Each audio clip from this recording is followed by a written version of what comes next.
All right, let's talk about one of the most misunderstood and, let's be real, most butchered meetings in Agile, the sprint review.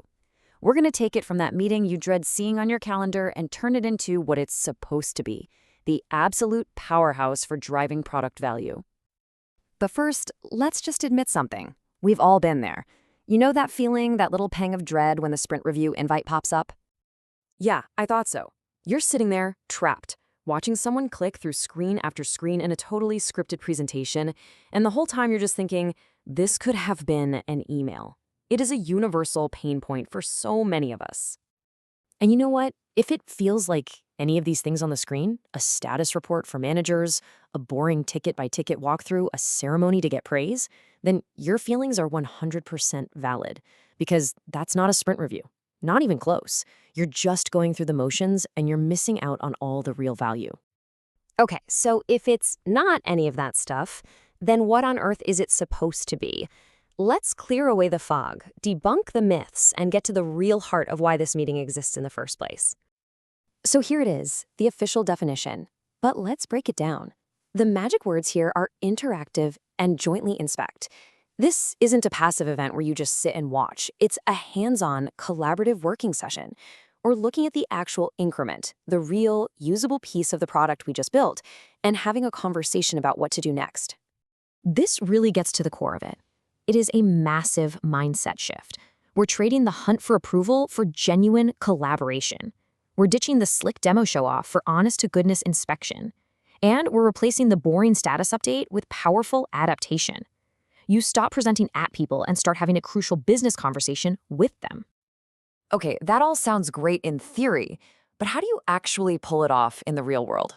Let's get practical. Let's walk through the playbook for a truly successful sprint review. First up, who needs to be in the room?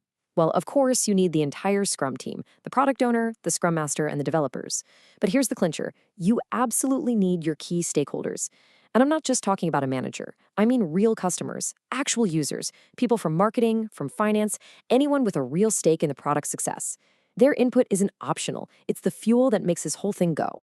So what does a great review actually feel like? It's got a really natural flow.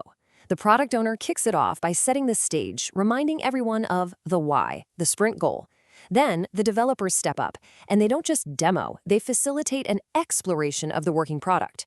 This is so important. They're inviting stakeholders to poke around, ask tough questions, and give that raw, unfiltered feedback.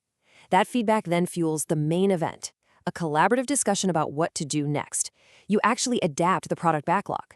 Finally, the PO wraps it all up. It's a clean, logical, and incredibly productive loop. Now, what about time? The official guide says a maximum of 4 hours for a 1-month sprint, and it scales down from there. But here's a little secret. The really high-performing teams, the ones that have this down, they often get all that value packed into just 60 or 90 minutes. It's not about filling the time. It's about focused, valuable conversation. So why are we obsessing over just one meeting? Because getting the sprint review right isn't just a nice to have, it is non-negotiable. This meeting is the very engine that powers agility. It's what actually drives real business results. I love this saying. A team skipping sprint reviews is not doing Scrum. They're doing Scrum theater.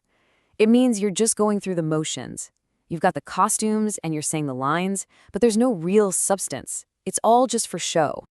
And when you do it right, oh man, the payoff is absolutely massive. This is what you get.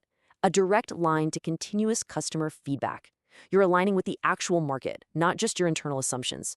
You stop wasting time and money building the wrong things, and maybe best of all, you create this incredible shared ownership of the product's direction. Everybody is in the boat together, rowing in the same direction. But to get there, you have to avoid these common traps, these anti-patterns that just destroy value. If your stakeholders aren't there, or if they're there but they're silent, the meeting has failed. If it's just a scripted slideshow, it has failed. And here it is, the biggest sin of all. If you have a great conversation but don't actually adapt the product backlog based on what you learned, you have completely and totally wasted everyone's time. All right, let's bring this all home. As we wrap up, let's distill this down to the absolute core of what makes the sprint review so darn powerful. Here it is. Your interview-ready definition, the one you can use to sound like you know exactly what you're talking about. It has all the key ingredients: collaborative, inspect, feedback, and of course, adapt. It's all right there. But beyond the mechanics, there's a really deep philosophy at play here. The sprint review isn't just a box to check on a list, it is the moment where the core agile principle of empiricism actually comes to life.